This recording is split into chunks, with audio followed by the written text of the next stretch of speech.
YouTube, what's happening? It is Monday, July 22nd. The month is almost over. Where has it gone?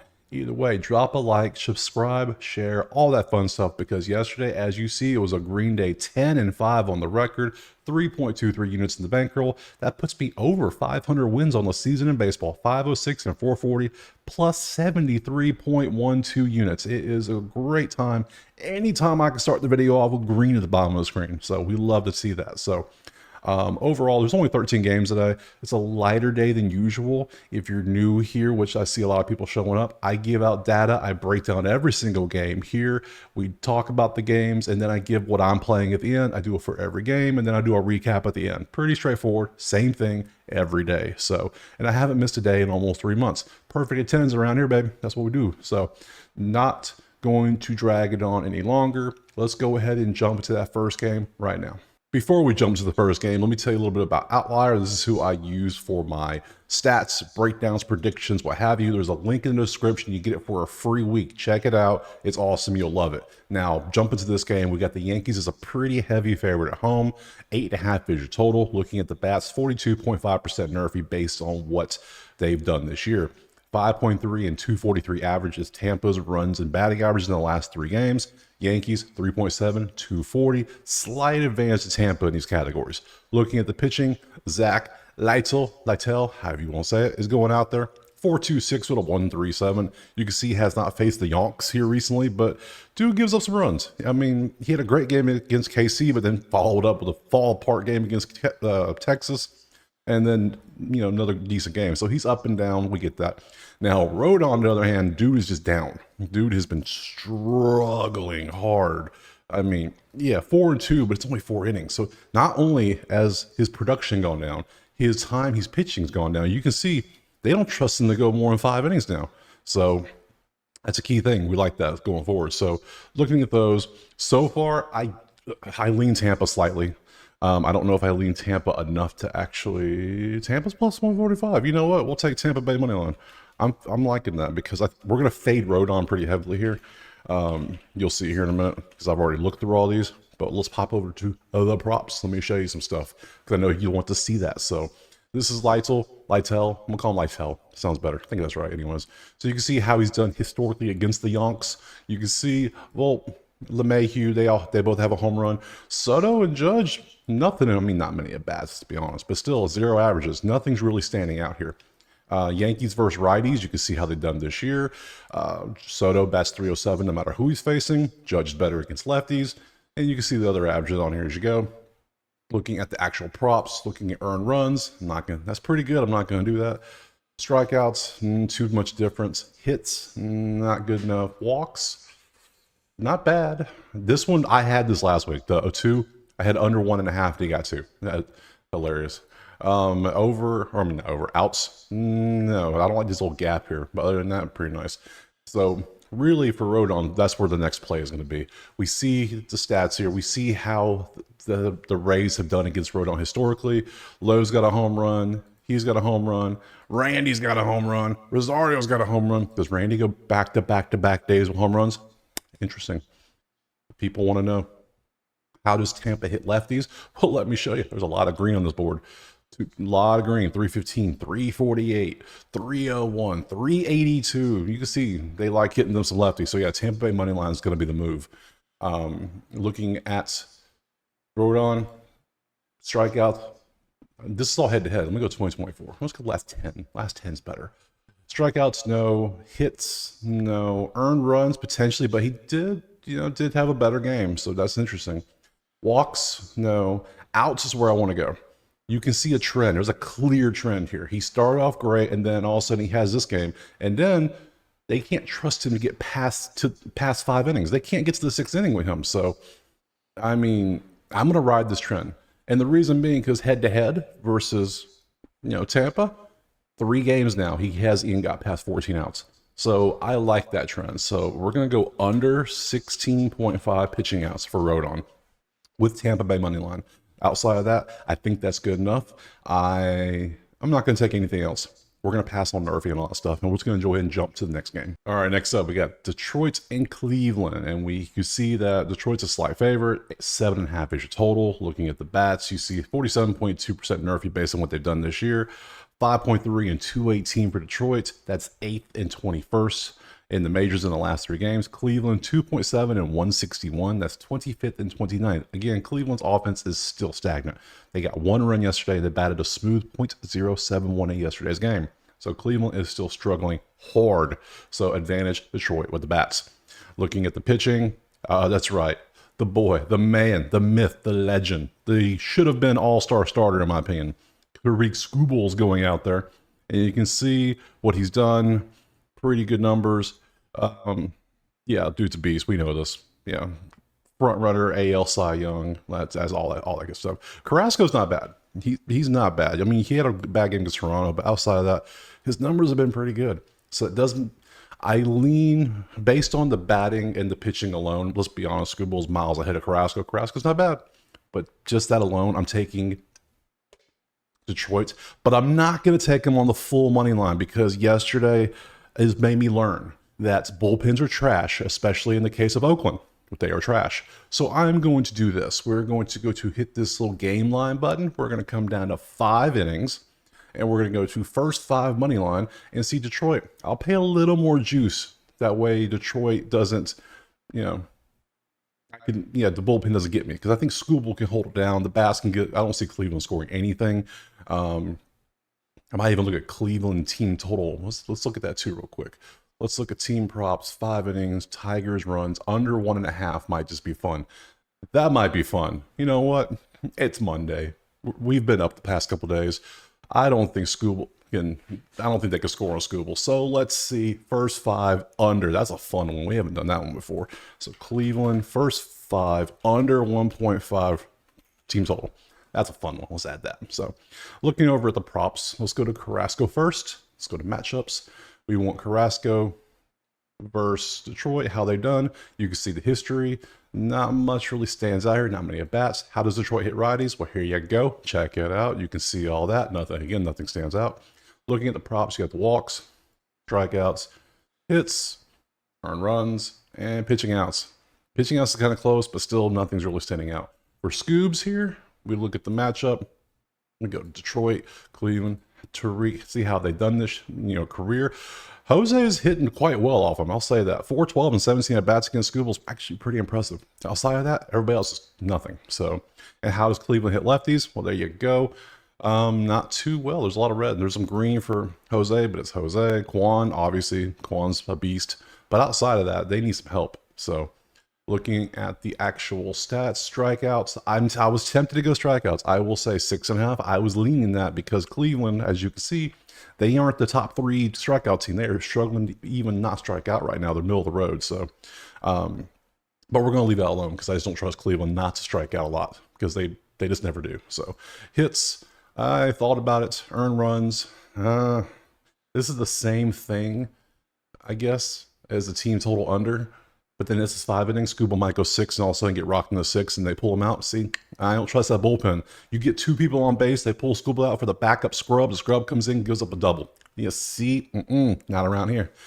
See, the odds are even better. I ain't playing that. So, yeah, we're going to leave that alone. Walks for Skubal. No. And I thought about pitching out, so I really did. I still think I am. Yeah. Skubal.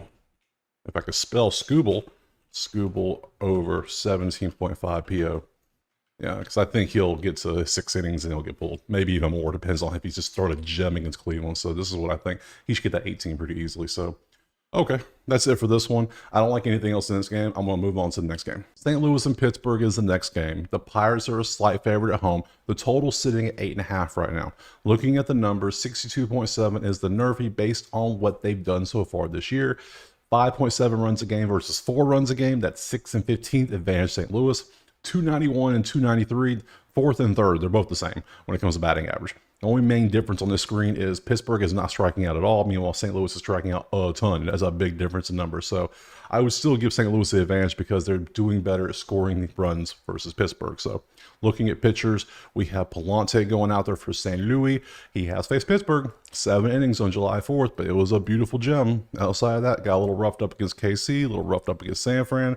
You can see how he does. He's up and down. Keller, on the other hand, he's up, but he's down when he faces St. Louis. He's faced him twice in the last 4 weeks, and he has gotten rocked. It's been a rough past month, really. 8-4 one time, 9-5 another time. Outside that, pretty good number. So he just doesn't do well against St. Louis. So not good when you're facing him today. So based on the pitching alone and based on the numbers alone, I have a slight advantage for Pallante, obviously. The history with Keller obviously factors in.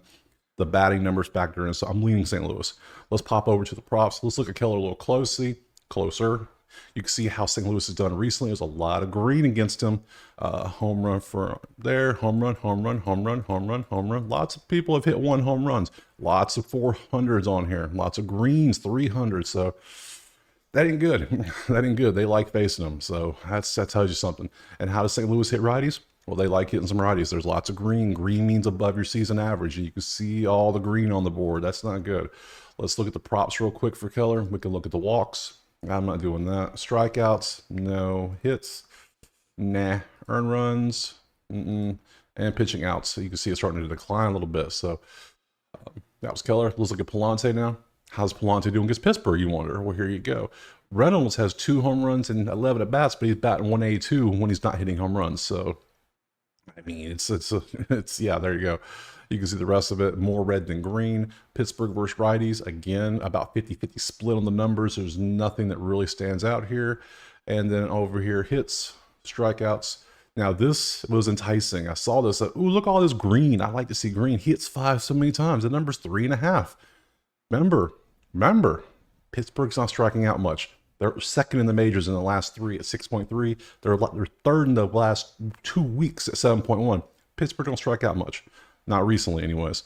So if you really want to take this, you might be sweating this 5. I'm going to tell you right now, you might be sweating this in like the 5th or 6th inning. So I'm not going to take it. So earned runs, maybe. Walks, and pitching outs.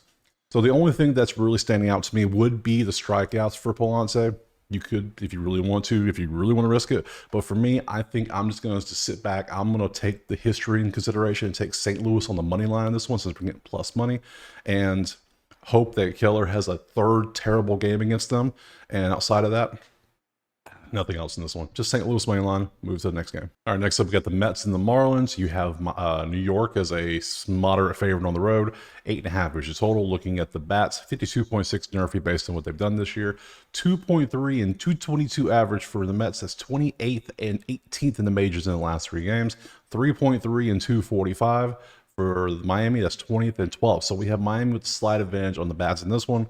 Strikeout wise, they're both middle of the road. Nothing to talk about there. Looking at the pitching, Yanni's going out there. Yanni gives up a lot of hits. That's all I know about Yanni because I love betting his hits against.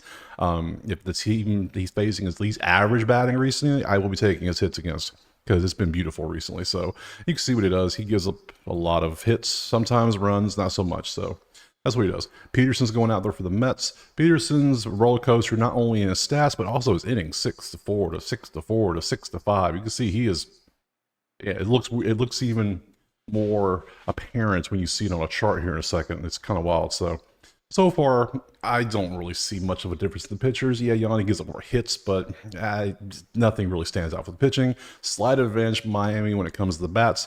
With these 2 pitchers, I can't touch the Nerfy. I can't touch, what's the total? Total's 8.5. With these 2 bats, I can't trust the bats to get to the over, and I don't trust these pitchers to keep it under. So we're going to leave the total alone. I'm not even leaning a side so far. If anything, I would lean Miami, if anything. So, not good so far. Let's go over to the prop land, see if anything looks good. So we'll start with Peterson, his matchup. Let's see. We want Peterson against Miami. How had they done recently? No home runs. Nothing really stands out on the averages. How does Miami hit lefties? You could see not that well. So that makes me take away the Miami lean on the money line right there because there's only 4 dudes hitting better than their season average. And we look at the props. Peterson strikeouts, nothing stands out. Hits, no. A lot of middle of the road. Earned runs is actually pretty good. He's not bad. Walks was a consideration. It's just he throws a lot of pitches, and I don't know. I'm just not feeling it. And then pitching outs. Here we go. Here's what I'm talking about. Up, down, up, down, up, down, up, down, up. You see how he is. That's just what he is. So I'm expecting this game to be down. So that's why I don't want to take walks. So that leaves him out. We go to Yanni.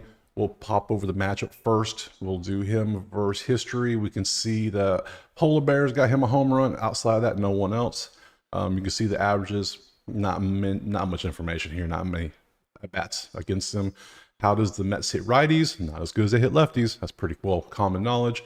Lots of red on the screen. That means lower than their season average. Looking at the props, outs. Yeah, that was a trend, but then all of a sudden he hit this, and that concerns me. So I'm gonna leave that alone. Strikeouts, hits was what I was all about, but then it's 5.5 now. The only problem is the Mets are 28th in runs and 18th in batting average and not doing well. So I don't know if I trust them to get me to the 6 hits I need. Because 5 is a high. It was 3.5 last couple of games for him. So the odds makers have adjusted. They're like, oh, whoa, we need to bump this up. Because 3.5 was free money out there. So yeah, so I'm not going to do 5.5. Even though it looks nice and green, I don't trust the Mets. And it's a Monday game. It's weird. No. So, and then we got earned runs. I mean, same situation. I just don't trust the Mets and the walks. So to me, I don't personally like anything in this game. You might like some things, but have fun with it. I'm going to pass on this and move to the next game. All right, next up, Cincinnati and Atlanta. We have the Braves as a pretty decent favorite at home. 8 is your total. Looking at the bats, 44.07% NRFI based on what they've done this year. Offense is 3.7 runs per game versus 3.3 runs a game. No real difference in that one. 190 versus 242 batting average. Atlanta's better in the average by a good little bit, and since he's slightly better in the runs, so not really any advantage on the offense at all. Looking at the pitchers, we got Lopez going out there, who was coming off his worst game of the season. 11 hits and 3 earned against San Diego, and then before that, he was just a stud, we saw. So he has not faced Cincy, and Hunter Green is coming out there for Cincy. He has not faced Atlanta. Rough game against Pittsburgh here, but outside of that, pretty good. I mean, he had a rough All-Star game too, let's be honest. He gave up the home run, but outside of that, dude's been pretty beast too. So we have 2 pretty, for all throughout the season, pretty good pitchers. The bats are pretty mediocre. The total sitting at 8. Looking a little closer at the props, let's look a little matchup. Let's see what we got going on. We'll start with Hunter Green against Atlanta history. Oh, Olson's got him a home run. He's got a home run, but you can see the average. There's not many at bats to work with. Atlanta versus righties, it's about 50-50. Nothing's really standing out here. Looking at the props, earned runs, 2.5 for both these guys is going to be something I might look at. Strikeouts, no. Hits, walks, and walks is the thing I might, and pitching outs. So nothing really there. So looking at Lopez now, look at his matchup against Cincy historically. Canario's got a home run, but I mean, that's all he has, let's be honest. And outside of that, a bunch of zeros because these dudes have not done well against him. Cincy versus righties, again, it's about 50-50 split. Nothing's really standing out here. So looking at the props, hits, strikeouts, earned runs, walks, nothing truly standing out here. So neither prop is going to work in this one for me. I'm not taking any props. Coming back to the actual information on the numbers, I know that the teams are, well, the Braves are just struggling offense in general because they're just having injuries like crazy. Cincy, I don't know why they're struggling so hard, but they are. So part of me wants to ride the backs of these beast pitchers and just take the NRFI in this one. What I think I'm going to do. NRFI. I know it's only 44%, but we know Atlanta's been struggling. This is probably the best their average has been this year for batting average of 242, the last 3. 3.3 runs. Cincy is struggling to even hit the ball. So, yeah. And we got Hunter Green's a beast. Lopez is definitely a beast. Yeah, we'll take the NRFI in this one. I thought about taking the under as well. It's under at 8 right now. I don't know if I like 8. If it was 8.5, I'd take it. But 8's my favorite number when it comes to overs, not for unders. So, yeah, we'll leave it alone. We'll just take the NRFI in this one. We'll take nothing else and move on to the next game. All right, next up, we got the Phillies and the Twins. Philly is a slight favorite on the road. 8 is your total. Looking at the bats, 42% NRFI based on what they've done this year. 4.7 versus 4.3 runs a game in the last three. They're the same. There's no advantage there. 262 versus 176 for Minnesota. There's a clear advantage for Philly in that one. So overall, slight advantage Philly with the bats. Looking over at the pitchers, we got Suarez going out there for Philly, who has not been great. Let's be honest. His last 3 games have been terrible. Before that, he was doing pretty great. He's just fallen off, and we don't know. Maybe he was ready for the break. Oh, no. We'll see today. So going up against Bailey Ober, you can see his stats. Dude's been pretty beast mode the last few games outside of his 3 runs against the White Sox, but I would say he's doing pretty good. To me, if you're looking just recently, I would say Ober is better. For the whole season, you'd probably still go Suarez, but I mean, what happened in April doesn't matter anymore. That's already done. What happened in May doesn't matter anymore. It's really what have you done lately? So, and to me, Ober is better right now. Suarez is struggling, and he's 3 games in a row. He's not done well. So I would take Ober if you had to make me choose, and I would take the Philly offense if you make me choose. So with that being said, I'm the pitcher on one team, batter on another team. They cancel each other out. I can't take a side. Looking at the odds is 8. I don't know if I can't trust Minnesota's offense to get us to 8. And I can't trust Philly's offense to keep us under 8. So we pass on the side. Same for the NRFI. If I'm passing on a total, I'm probably passing on NRFI too. So far, I'm not liking anything. Let's look at the props. Let's dig a little deeper. We'll start with Suarez here. Against history, we'll see is anything stand out. Nothing on there. How does Minnesota hit lefties? They love them some lefties. Look at all that green. That's a lot of green out there. Whew. So Minnesota, even though the batting average is not good, they look like they might do a little work against Suarez today. Yeah, let's look at some props. Strikeouts, I can't do, not a chance. Hits, that's not, they don't even have hits out for everybody. 6, no. Earned runs, yeah, maybe. Let's be honest, maybe. Odds. Walks, outs, no, nothing there. Let's look at Ober stuff. Let's do the matchup real quick. Let's dig deep. Let's see if ain't no stats. Ain't nobody faced them. Let's look and see how Philly hits righties. Philly likes hitting lefties a whole lot more, as you can see. So that's not good for Philly. So that makes me definitely not want to take Philly's offense anymore. Yeah, this whole thing is canceling out, if you can't tell. So let's look at some props. His pitching outs have gone up, which is that's a lean. I lean the over and out. So you can see his last 5 games, he's just been stepping up the domination here. Wow. Hits, 7 hits concerns me. Earned runs, he hit a 3 last time. Walks. So yeah, to me, everything's canceling out. This game feels weird because of the way they hit. No, I can't do it. You can have fun with this game. I'm going to pass on this and move on to the next game. Next up, Milwaukee and Chicago. You have basically a pick 'em out there. 8.5 is your total. Looking at the numbers, 57% NRFI based on what they've done this year. 8.3 runs while batting .298 from Milwaukee. Both are second in the majors in the last 3 games. Cubs 1.3 and batting .165, both second to last in the majors in the last 3 games. So again, we have a clear advantage for Milwaukee in this one. Very clear and obvious in this one. Let's look at the pitching. We have Assad going out there for Chicago. Got roughed up, only 2.1 innings in his last one against St. Louis. Got roughed up here, and that was back in June. So you can see it's up and down. So nothing good there. Meyer, on the other hand, Myers has been great. 8 innings of 4 hit, then gave up some runs. Yeah, he gives some occasionally, but then he comes out and just throws gems. So you get what you get with him. So nothing bad with him, nothing more good than bad with him, I would say. So I would lean Myers for the pitching slightly, and I would lean Milwaukee heavily for the bats. And the being a -110, they're going to most likely be a play, but we will dig a little deeper and see how the bats hit against them. So this is Assad. We'll start with Assad first, go and knock him out. You can see how Milwaukee has done against him historically. Nothing really stands out. How does Milwaukee hit righties? Here you go. More green than red. And you can see the high 200s for a bunch of them. 357 for Haas. You can see the numbers. Yelich is 317. Looking at the props here. Walks, no. Strikeouts. I mean, you go back-to-back zeros. That's hilarious. I can't. I mean, you're a beast and then nothing. So we just do 2024. You could see the whole season. Like, yeah, he's a beast. Zeros. Nothing. That's wild. Hits. He's getting a lot of hits. Is he going to pitch enough innings to get the hits? That's the thing. So, and earn runs. You can see how he is. So, I'm gonna leave all his props alone. Let's go to Myers, see how he does against the Cubbies. You can see his history.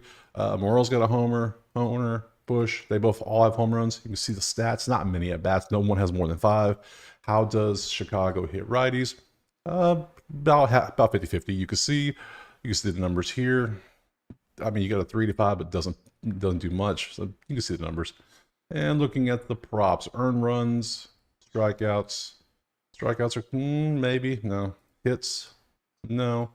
Walks and pitching outs is a play, maybe. So, okay, based on all this so far, I'm gonna leave that alone. We're going to ride this thing right here. We're going to take the fact that we think Myers is better in pitching than Assad. We have the numbers that show the Milwaukee bats are better, so I'm going to take Milwaukee on the money line. -110 is the best number out there currently. Outside of that, total is 8.5. I'm not touching. I'm definitely not trusting a Nerfy with this. We're just going to take Milwaukee money line, move on to the next game. All right, next up, we got the White Sox and the Rangers. Texas is a pretty moderate favorite at home. 8.5 is your total. Looking at the bat, 61.6 Nerfy based on what they've done this year. And the offenses are terrible right now. 1 running game for Chicago in the last 3 for 30th, while batting 181, which is 25th. Texas, 2.7 runs a game, which is 25th, while batting 154, which is 30th. These offenses are garbage recently. Amazingly how bad they are. And you can see neither one strikes out, though. Hey, positive things. Positive things. So we see the offenses are bad. The Nerfy's definitely in play. With these pitchers, Lorenzen did get roughed up against the Angels a little bit in his last game. But before that, Tampa Bay, he gets roughed up occasionally, but he's not a bad pitcher. And I don't trust the bats at all. So, and Fedde, you can see him. I think he's a better pitcher. They both give up runs, but I don't know if they give up runs today because you see how bad these offenses are. I'm going to rock with a Nerfy. I'm going to tell you right now. It's already on my list. I've already typed it in. So, but we're going to do a little background information, see if anything stands out. Let's start with Fedde and see what he has done historically. Only 9 total at bats, but there is a home run for Jankowski. And then how does Texas hit righties? Well, here you go. They don't do much, do they? A lot of red on the screen, and the greens aren't even that high, so that ain't good. Looking at the props, outs, you can see the number. I mean, 16.5, no. Strikeouts, I can't do it. Hits, I can't do it. Earned runs, I can't do it. Walks, nothing. So Lorenzen time. See how he has done against the White Sox. DeJong has had 2 home runs and 14 at bats. That's worth noting. That's interesting. I picked nobody for the home run lay yet. That's interesting. We're more than halfway done. I haven't picked a single dude yet, so I think I might just lay off the home runs today. Yeah, lay off the lotto ticket. What can I say? Nothing standing out, but there's DeJong. If you want to build one, there you go. There's somebody. How does Chicago hit righties? Well, just like Texas, they don't. You can see that the numbers are also very low. And the 200s, again, are also low, just not great. Let's look at the props. Earned runs, nothing. Or strikeouts, no. Hits, I am going to go for. I'm going to add hits because of under 5.5 hits allowed. It worked out yesterday for King in the San Diego game. Great. Dude was pitching a no-hitter for a while. Lorenzen, you can see, yeah, he's only gone over once in 10 games. Head-to-head, there's 2 times he faced the White Sox. He's only gone 2. So, yeah, we're gonna rock with that all day for sure. So, and on the last 10, we'll see walks, outs, pitching outs, no, because he's 17.5. He's only done 15-4 straight. I can't trust that. So yeah, so for this one, it's gonna be pretty straightforward. We're gonna go the Nerfy because I trust the pitchers, and really it's just fading the offenses. That's all we're doing. We're fading these offenses hard. We're gonna take the under 5.5 hits allowed for Lorenzen, and then head on to the next game. All right, now we're on to Arizona and Kansas City. KC at home is a pretty moderate favorite. 8.5 is total. Looking at the numbers, 43.1% Nerfy based on what they've done this year. Offense 3 versus 5.7. That's 22nd and 6th in the last 3 games. Advantage goes to KC pretty decently. 200 versus 283. That's 22 and 6 in the last 3 games. Advantage KC heavily. And 10.7 versus 8 strikeouts. Arizona swinging and missing at everything. So KC has the advantage in pretty much all the offensive categories. Pitching, Arizona's sending out Diaz, who Diaz is pitching great for, being 23 years old. Come on, dude's got 6 innings twice against Toronto and Atlanta and 4 hits, 1 earned runs. That's great. That's great and all, but you're still a rookie. You're still new. Now you're facing a team that actually has a pulse on offense, because these two teams did not have offensive pulses when he faced them. So you got to show me. This is third test. This is the third time's a charm. Show me what you can do in this one, because I got to see it. So, and Reagan's, and you're going up against an all-star now who has been pretty great most of the year. Let's just be honest. Reagan's is a quiet beast. He's quiet because no one talks about him as being a beast, but the dude is. It's 316 with 114 with 141 Ks. He's fourth. Like, come on. No one talks about him. They probably should talk about him more. So, let's look a little bit at some of the props, see what stands out. We can do Diaz. We're not going to get much on him, obviously. So there's no stats. How does Arizona hit righties, you ask? Well, here you go. I mean, how does KC hit righties, not Arizona? KC hits righties like this. They do better against lefties, but they still got some green here. More red than green's not good, not the best thing you want to see. Looking at the props for him, outs. He's only got 2 games, but he won 6 innings both. So, hey, could go again. Strikeouts, 5 and 2. I know he's a strikeout dude, supposedly. Hits, only gave up 4 in both of these, and earned runs. You can see 1 run each. So he's had 2 great games. I need to see what he does in game 3 before I can really start considering on taking him. Let's go to Reagan's now, look at his stuff versus... Pop this over. How has Arizona done against Reagan's? Nothing. 3 at-bats and over. So not much at all. How does Arizona hit lefties? Well, here you go. You can see the numbers here. It's about 50-50 split. We got some good 300s on here. We got a lot of 300s. We got 5 of them. You can see the home runs. And you want to see props. Here you go. Let's do strikeouts for Reagan's. You get strikeouts. 6.5 is a high number. That's pretty high. I mean, I see he gets over it quite often. And Arizona is swinging. Yeah, they're swinging. They're missing a lot. 10.7, 15 their last game. Yeah, I think we're going to have to add Reagan's. Reagan's 6.5 Ks. I hate taking 6.5. It's such a high number. But he's hit it so often. And he clears it easily. Like, that was Miami. That was Detroit. Minnesota. Well, Seattle. Come on. Colorado, Boston, yeah, see, okay, yeah, and Arizona swinging and missing everything, yeah, I'll take that for sure. Hits, I'm not going to do. Earned runs, no. Walks, no. Outs, he does tend to go 6 innings unless one of these two. I already got him for Ks. I'll just take the Ks on him. Outside of that, I think if he hits his strikeout prop, I'm pretty confident KC can win the game. So for me, I'm not taking it over under. I think Diaz is still pretty good for only 2 games. I still want to see more. I am going to be taking, go back to the bats. Yeah, just one little check. Yeah, Arizona's downtrending hard and they're already low on numbers. Yeah, I just can't. So yeah, we're going to take Kansas City money line. They're going to parlay, and then we'll take Reagan's over 6.5 strikeouts and move on to the next game. All right, next up we got Boston and Colorado. You can see the stats. Boston's a pretty heavy favorite on the road. 10.5 is the total. Looking at the bets, we see it's 47.4% Nerfy what they've done this year. 4.3 runs a game for both teams is 11th in the majors in the last 3 games. 255 versus 220, advantage Boston slightly in the average, and they're both terrible strikeouts. Boston's last, Colorado's 28 at 11.7, 11. They are both swinging and missing everything.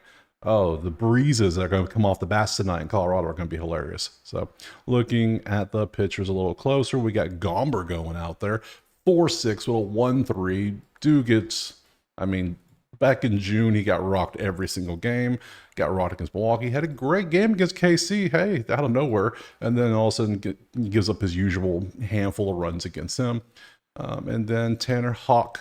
Not going to use the meme in this one. Not going to say it. Just Tanner Houck. You can see All-Star game was not good for him. 4 hits, 3 earned at a bomb. But outside of that, inside of this game, you can see he gives up a couple runs here and there. You can see the numbers. You can see nothing. They both give up runs. What can I say? So we got 2 pitchers to give up runs, a handful each. We got 2 teams that are middle of the road in bats. So 10.5. But they're both striking out so much. So let's look at some props. Let's look a little deeper, see if something stands out. Gomber. Yeah, there we go. So Boston historically versus Gomber, nothing stands out. O'Neill's over 6. Yeah, so nothing good. Boston versus lefties. It's about 50-50. Nothing truly stands out here. Yeah, there's one 300, but that belongs at 322. See, nothing's really standing out. Looking at the props, strikeouts. Both teams strike out a ton, but Gomber's not a strikeout dude. I mean, look, the entire season as high as 7. And most of the games, he's only gone over this number 5 times all season. I can't take that over. Can't do it. So we'll come back. Look at just hits. Hits, maybe. But they're both middle of the road. Earned runs. I mean, it is in Coors. That's tempting. Now, Boston did play last night. It was in LA, but now they went to Colorado, but they still not that much of a travel, but still travel indeed. So now walks and pitching outs. I don't trust any of that. Let's look at Tanner over here. Let's look at his matchup, see if anything really stands out for us. So Tanner versus 2 at-bats for Cave. He's 1 for 2. That's it. Colorado against righties. Nah, the greens are low. Look at these low greens. Even the reds aren't that good. That's not good numbers at all. Let's look at some props. Hits. Nope. Strikeouts. Earned runs. I mean, not bad, technically. 2.5 for walks and pitching outs. See, nothing's really the only thing, even then, I was maybe the over-under, maybe. I don't know which side I like to win because both pitchers give up a handful of runs. Neither pitchers technically shows they're better than the other, so maybe hawk by a little bit, but bats, they're about the same. Just nothing in this game feels good. I know it's in Colorado. That's why it's 10.5, but I'm still not feeling it. To me, I'm just going to lay off this game completely and just move on to the next one. All right, next up, we got Houston and Oakland. We have Houston as a moderate favorite on the road. 8.5 is your total. Looking at the bats, we see 60.8% Nerfy based on what they've done this year. Not with Oakland's offense. Oakland's offense, even after yesterday's loss, is still cooking. Look at them, still number 1s across the board. They had 8.7 runs a game in the last 3. They're still batting 324 in their last 3. Yeah, number 1s. And Houston, 3.7 and 220. I can't take a nerf when Oakland's batting this hot. I just can't do it. So pass on that. They're even number 1 in strikeouts. Oakland is number 1 in strikeouts. What is going on with them? Weird. Still, they would have won the game if the bullpen didn't give up like 7 runs in the last 8th inning or something. It was crazy. I watched it. I was getting angry at it. So yeah. So either way, it ruined a great day. So you can see Oakland, massive advantage with the bats. Let's go to the pitchers. We got Arrighetti Spaghetti going out there, 5.63 to 1.60. You can see he gives up runs. Now, I normally don't do this, but people like to see it occasionally. He has faced Oakland twice. They were both in May. 5 innings, 5 hits, a couple earned runs. There you go. We come back up. What has he done lately? That's what we care about. He got rocked against Toronto, rocked against Detroit. Great game against Colorado, but Colorado's bats we already saw aren't that good. So, yeah, and we saw Texas is ice cold. So what does that tell you? I'm taking a certain prop we're going to get to eventually. So, and then Hogan Harris, again, Oakland has talent. Their managerial decisions are garbage. That's all it is, because outside of, I mean, what's his worst game? 10 hits. He only get 3 earned. Yeah, for Oakland, these are good numbers. I'll take these all day. So I think Oakland has the better pitcher. We know Oakland has the better bats currently. Maybe not talent-wise, but currently, yeah, they're better. So let's head over to some props. Let's look at Arrighetti first. How has Arrighetti done against Oakland historically? A lot of red, a little bit of green, no home runs though. And how does Oakland hit righties? Well, a lot of green. 300s, you can see the numbers here. They're about 50-50 split on some of the things. And let's look at this. Walks.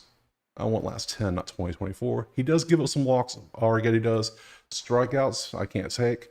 Hits allowed over 4.5. Since he's done that 2 games against Oakland, I think I'm going to rock with that again because Oakland's offense is number 1 right now. I'm not putting Oakland's pitching anywhere near my bet right now. So we're going to take Oakland's bats over 4.5 hits allowed for Arrighetti. And earned runs, no. Pitching outs, no. He's up and down. So let's look at Hogan. Look at his matchup, see what stands out for him. Boop, boop, there we go. You can see a lot of red. He's a good pitcher. No one really talks about him. Oakland's got so much talent. They just don't have the brains to use it right. It's hilarious. So look at the great stats here. How does Houston hit lefties? they're about 50-50 themselves. You can see the numbers. Jordan's 353. That's interesting. You could 323 for Altuve. Yeah, yeah. He's already faced Houston. You can see how he did up here. So let's look at some props. Earned runs. Nope. Strikeouts. I can't. You had a 0 last time. Can't do that. Hits. Can't really do. And then walks. Ooh, 6 is a lot. Can't do that. So for me, the only thing I want to take in this game, I'm not taking a side. I mean, I lean Oakland. Let's be honest. I think they have a better pitcher. They have way better offense, but not after yesterday. I don't want nothing to do with pitching in Oakland.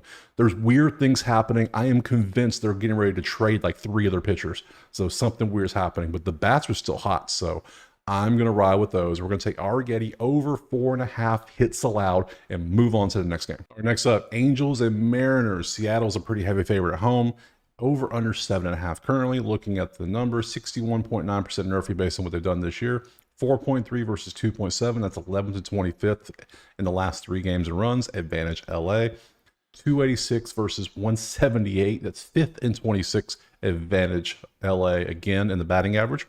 LA teed off against Oakland's pitching, obviously, in the last one, so that factors in heavily.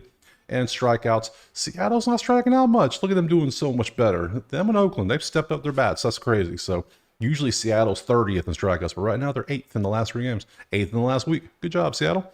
Let's look at the pitching so far. I mean, you lean LA. You just have to. In the pitching matchup, we got Bryce Miller. You can see what he has done recently.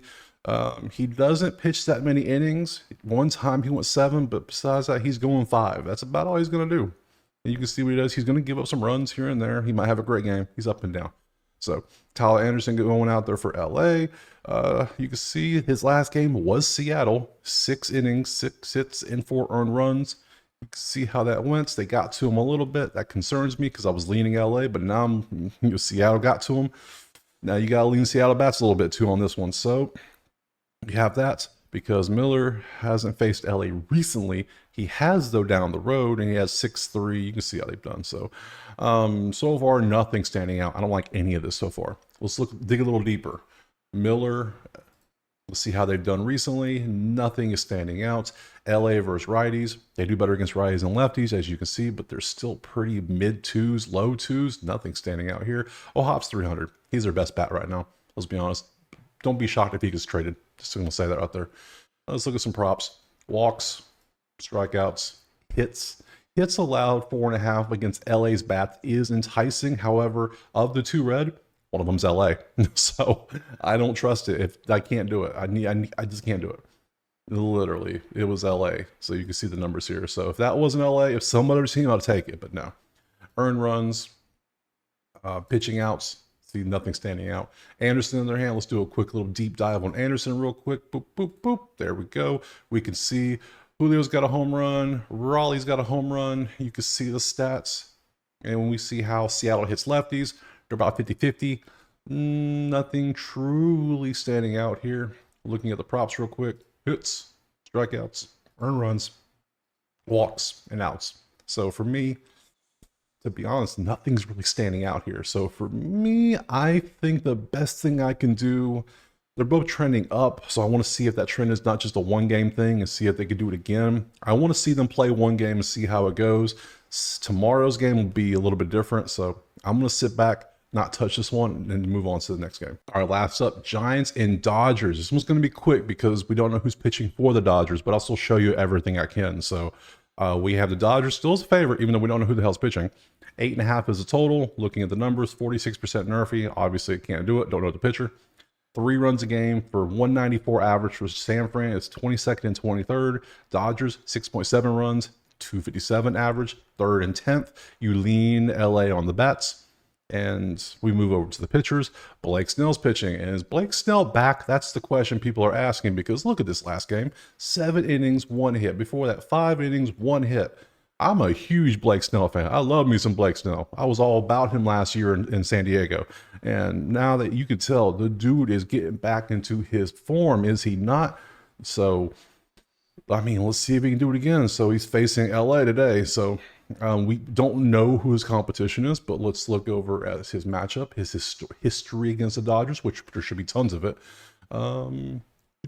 Dodgers history. Here we go. Smith has 2 home runs and 21 at bats. Taylor has 224 at bats, so there you go. You can see the averages. You know, it's hard to put together a home run lay today. Even a hit parlay is kind of hard today. So, and how do the Dodgers hit lefties? Well, here you go. They like to hit lefties. Vargas is 310. Otani's below his average, but it's still 304. You can see the numbers here. What stands out? Will Smith 321, Barnes 379. They like to hit lefties. And let's look at some Snell props. Hits, I'm not touching any of his props. I'm gonna be honest with you. I mean, he's been on fire recently in 2 games. 3 games makes a trend for me, so I need to see what he does in 3 games. So these are everything you can see. Not much information there. I'll leave it here. They'll update a picture eventually if you want to come back and see if you want to add them or not. Have fun. I will not be adding anything in this game, and I have enough plays. It's Monday. It's a light day. Let's call it a day. So that's it. All right, that's it. All 13 games have been broken down if we could, because the picture is not being listed for some of the games. Drop a like, subscribe, share, all that good stuff. Check out Outlier if you like everything you saw that on that system. You get a free week to use it. There's a link in the description. Click that, sign up. It's worth it. Trust me. If you don't like it after a week, just cancel it. That's what free trials are for. So it's awesome though. Here for the recap people, go ahead and do that recap real quick. Tampa Bay, New York, we're going to take Tampa Bay on the money line. We're going to take Rodon under 16.5 pitching outs. I think he might get rocked a little bit by Tampa. His offense is doing pretty well. Detroit and Cleveland. This is a weird one. We're riding Skubal hard in this one. We're taking Skubal over 17.5 pitching outs, but we're also going to take Cleveland first 5 under 1.5 team total. That's a fun one. I just want to have fun, see what happens with that one. If Skubal does what I think he does, I don't think Cleveland sniffs a run in the first 5 innings. So St. Louis and Pitt, we're taking St. Louis money line.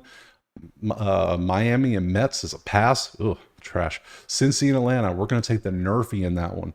Philly and Minnesota is a pass. Milwaukee and Chicago Cubs, we're taking Milwaukee on the money line. White Sox in Texas, I'm taking the Nerfy and under 5.5 hits allowed for Lorenzen. Arizona and KC, I'm taking KC money line and Reagan's over 6.5 strikeouts. Boston and Colorado is going to be a pass. It's a weird game. Houston and Oakland, Arrighetti over 4.5 hits allowed. Nothing else in that game.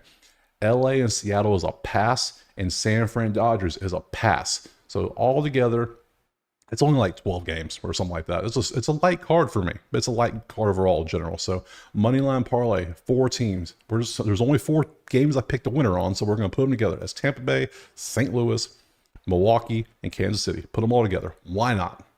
So there you go. I don't have a home run lay today. I did not identify maybe even 1 person for home runs, so not many at all there. So no home run lay, no total bases lay, none of that stuff. Just the straight bets. It's a light card. It's Monday. Take it easy. So we had a busy weekend. So overall, stay green. That's the goal here, to stay green.